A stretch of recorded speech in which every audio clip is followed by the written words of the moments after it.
tal, respetadas y respetados televidentes de Telecaribe? Aquí se inicia otro programa de Semblanzas con Toño Sánchez Jr. y hoy nuestro invitado, todo empieza con él. Cuando tenía 4 años y al niño Dios se le da por regalarle una guitarra, otros instrumentos, y eso le ha producido una fiebre que aún todavía no se le quita. Pianista, guitarrista, bajista, toca también el acordeón, productor, compositor, arreglista, por mencionarle algunos con los que ha estado: Juan Piña, Joe Arroyo, Juan Carlos Coronel, y también ha acompañado y ha grabado con Julio Iglesias, Juanes, Carlos Vives, Ana Gabriel, José Luis Rodríguez, alias El Puma. Mentira, El Puma, para molestar. Tengo el gusto de presentarles a Chelito de Castro y darle las gracias que nos haya recibido aquí en su casa en Barranquilla. Maestro, mil gracias por regalarnos estos minutos. No, muchas gracias a ustedes por visitarme, y siempre mi casa tiene las puertas abiertas para todos los periodistas. Ah, bueno. Bueno, y así es la cosa. Desde esos 4 años empezó todo. Sí, desde los 4 años el niño Dios me regaló una guitarrita. Pero yo creo que ellos lo hicieron porque todos los regalos fueron instrumentos. Yo creo que yo tenía que estar manifestando constantemente desde antes mi inquietud musical para que hubieran tomado la decisión de darme ese niño Dios puro regalo. Me dio una marimbita, me dio unas maracas, me dio un tamborcito y me dio una guitarra. No hubo carritos. Ah, bueno. Bueno, yo quiero ubicarme en esos tiempos. O sea, los papás no les gustaba que sus hijos fueran músicos. ¿Cómo fue eso aquí en su hogar?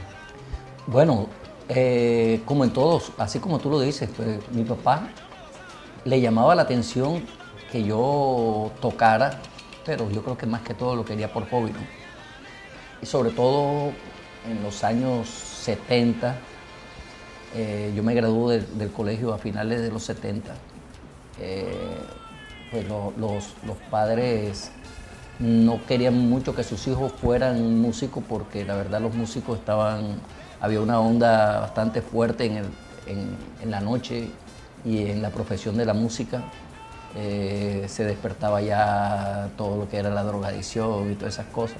Entonces, pues mi papá me trató de intentó persuadirme a estudiar una carrera, ¿no? Y que tuviera la música como algo paralelo, pero que no fuera de frente músico. Y yo intenté hacerlo. Me matriculé en la Universidad Autónoma del Caribe en la Facultad de Administración de Empresas, pero en 4º semestre sentía de que no, de que lo mío era la música, y ahí decidí tomar de lleno seguir con la música.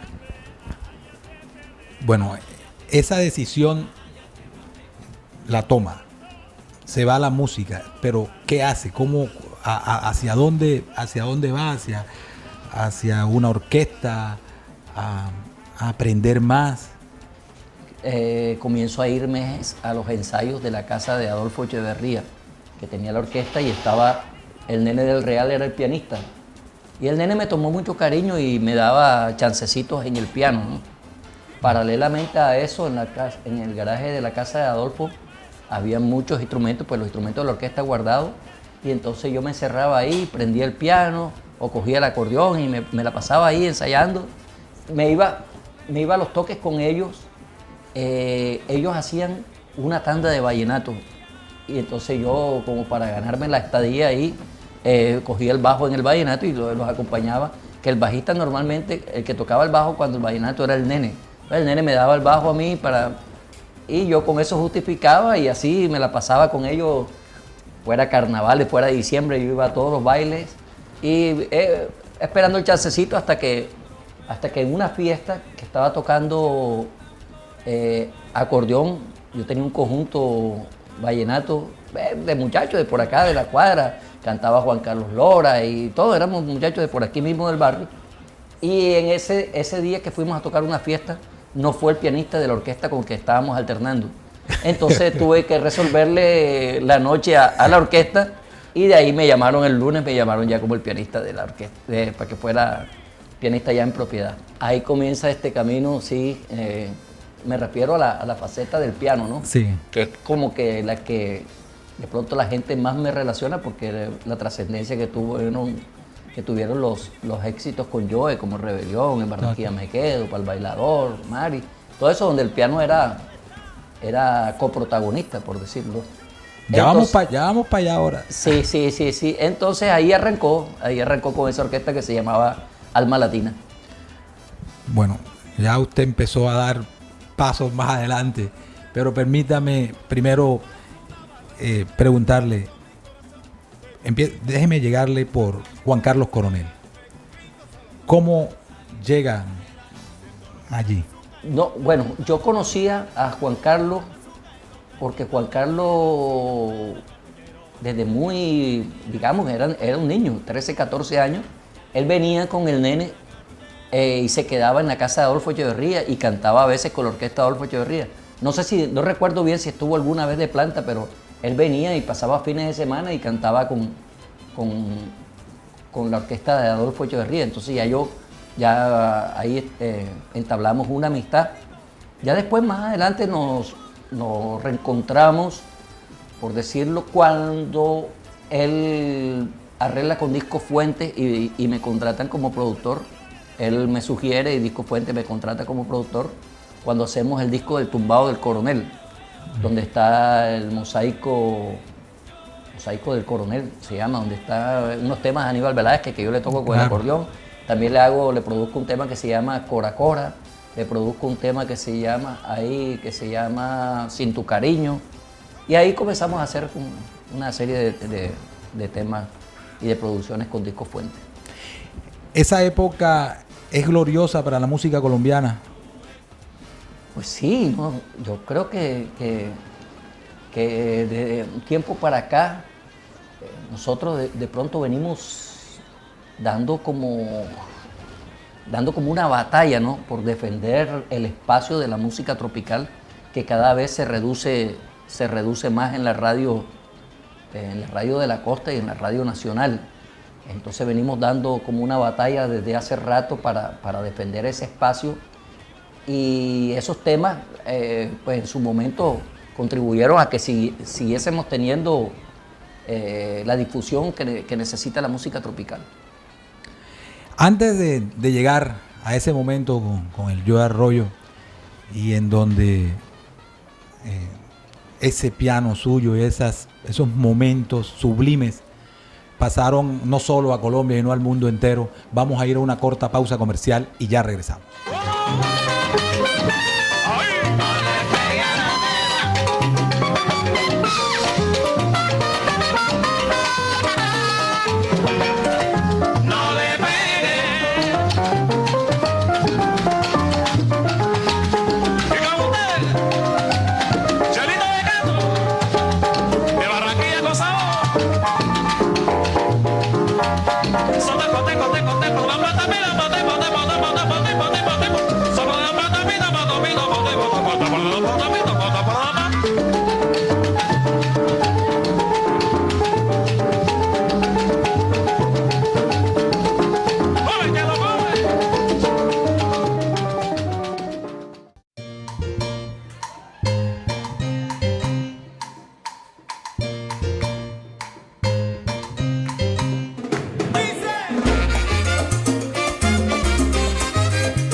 Continuamos en Semblanzas y con nuestro invitado, este gran maestro de la música colombiana, como se los dije, pianista, bajista, arreglista, compositor, productor, esa faceta que casi no conocemos de productor, a la cual ya vamos a llegar pronto.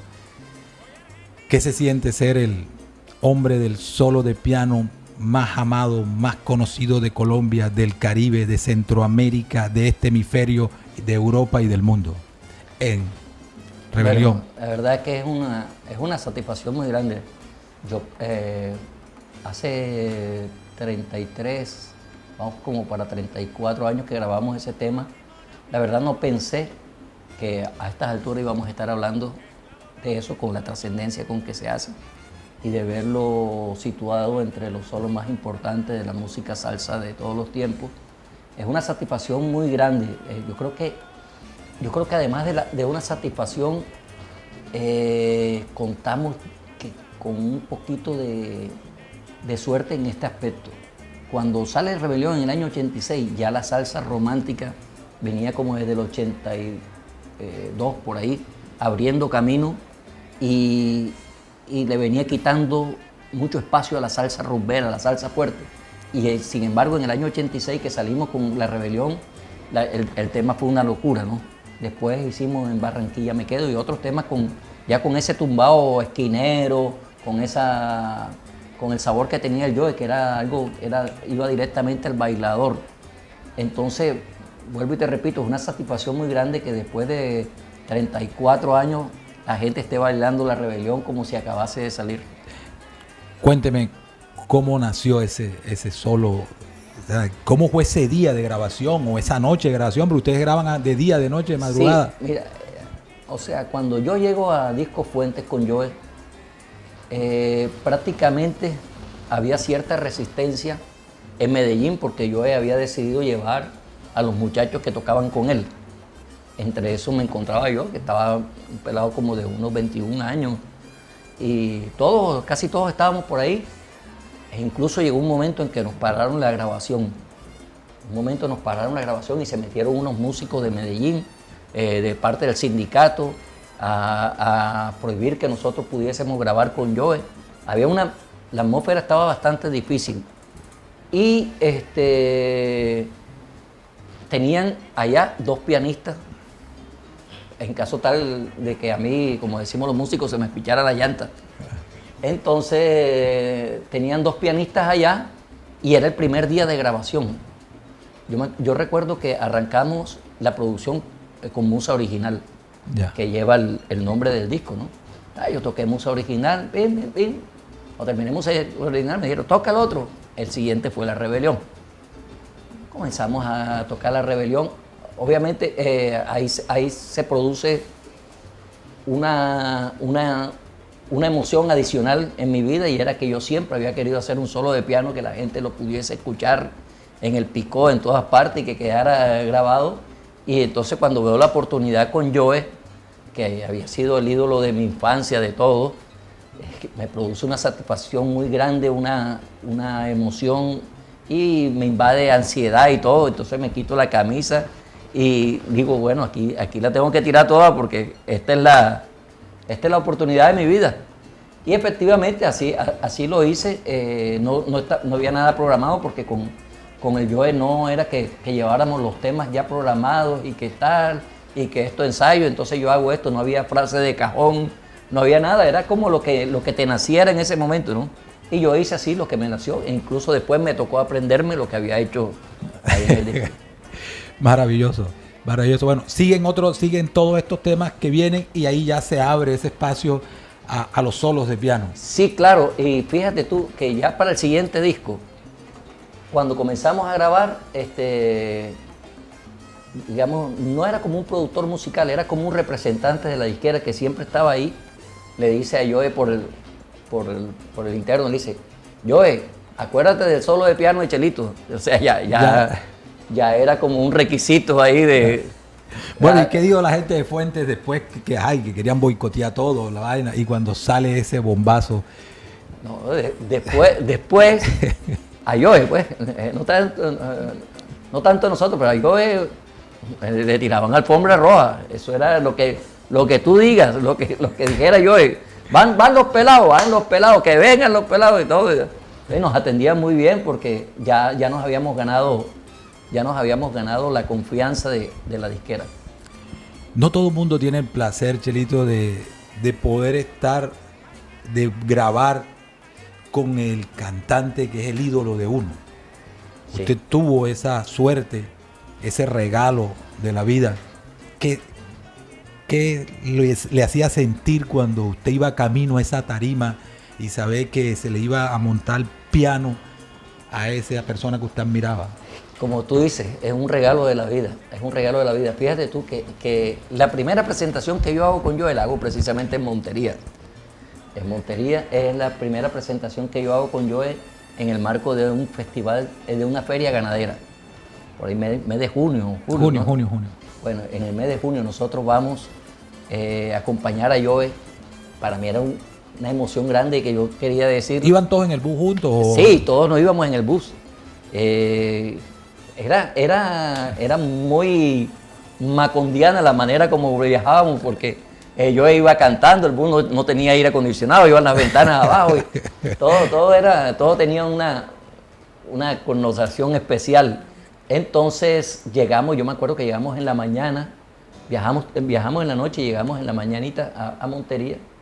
Y yo no di para dormir cuando llegamos a Montería, yo no daba para dormir de la emoción de que en la noche, y yo he referido varias veces esto, que yo a veces quería decirle a alguna persona, ¿tú sabes quién va a tocar el piano con yo esta noche? Yo, sí, yo quería que la gente supiera que yo era el que iba a tocar, porque es que yo había sido, como tú lo dijiste, ídolo de toda mi vida.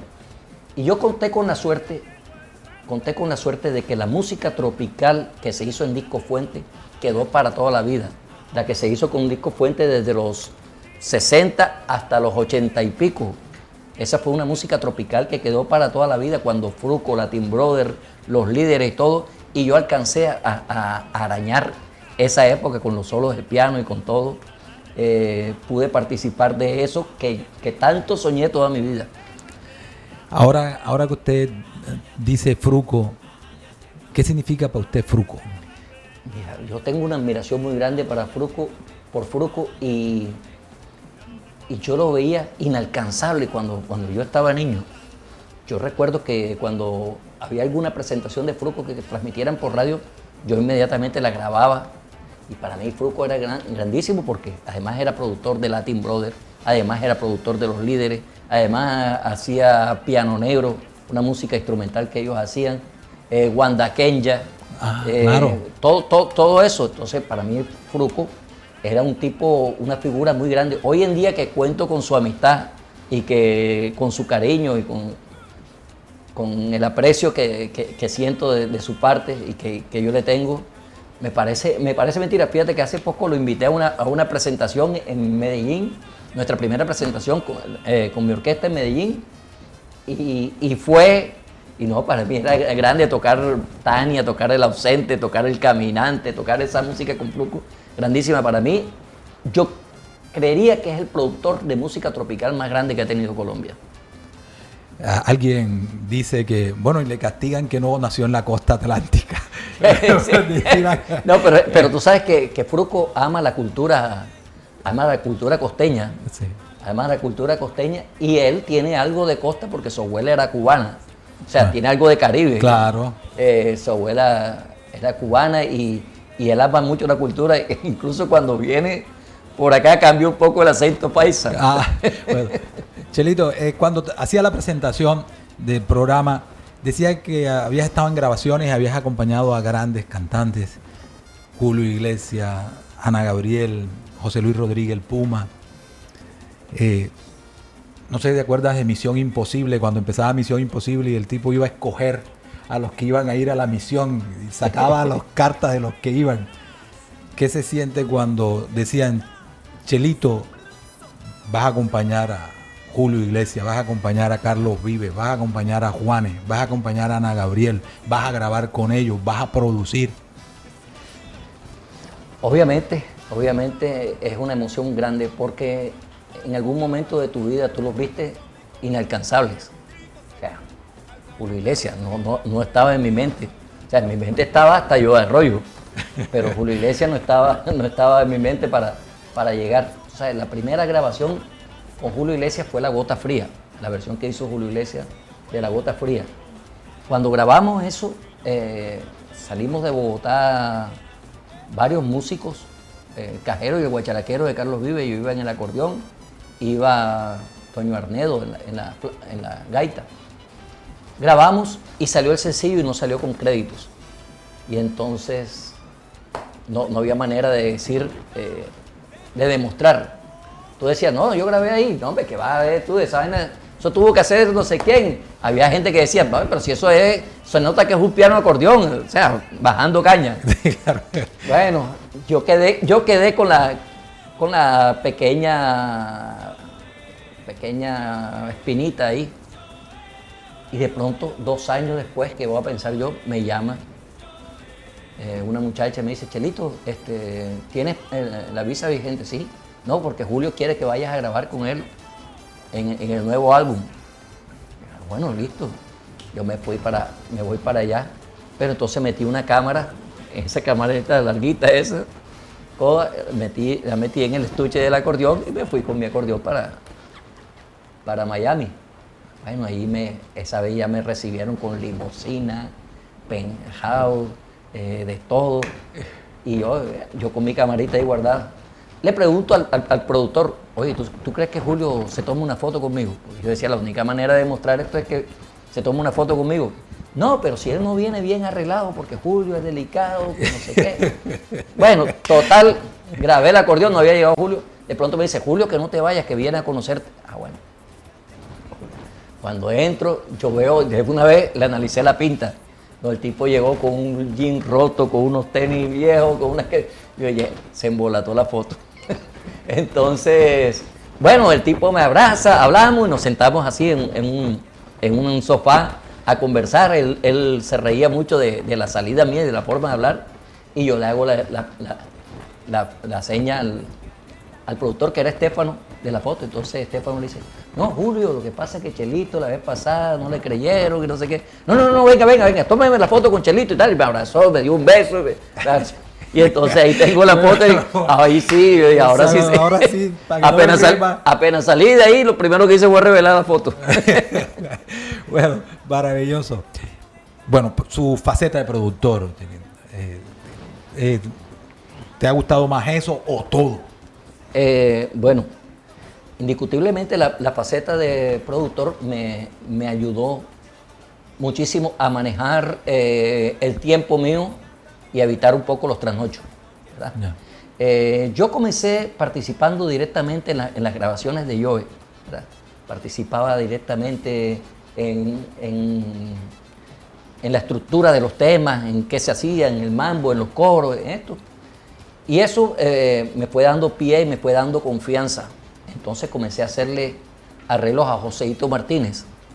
Comencé haciéndole arreglos a Joseito Martínez y a otra gente, a Yolandita, una cantante que se llamaba Yolandita, y comencé a hacer esos pininos.